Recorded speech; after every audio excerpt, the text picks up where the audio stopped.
उसकी गर्लफ्रेंड्स भी हैं, दूसरी शादी भी हो गई है। अच्छा, उससे भी बच्चे हो गए हैं। फिर जनाब और भी उसकी कोई अपनी जो ज़िद्दें, शौक थे मर्द साहब वो भी पूरे कर रहे हैं, लेकिन उसके बावजूद मैं तुम्हें तलाक दे दूँगा। तो ये बड़ा घटिया और घिनौना ये जो है प्ले किया जाता है। एक ब्लैकमेलिंग एज अपना हक इस्तेमाल करके इसको समझा जाता है और ये मेरे ख़्याल में बहुत गलत है, ऐसा नहीं करना चाहिए।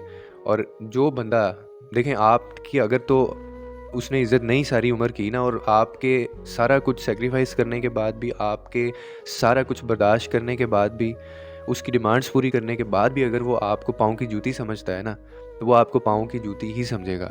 चाहे आप उसके लिए जो मर्ज़ी कर लें, तो फिर वो बंदा आपकी इज़्ज़त नहीं करने वाला सारी ज़िंदगी, ठीक है? क्यों? क्योंकि जो आपके लिए खुद को नहीं बदलना चाहता, जो आपके लिए बिल्कुल एक कदम पीछे आने के लिए तैयार नहीं है, आप उससे क्या उम्मीद रखती हैं?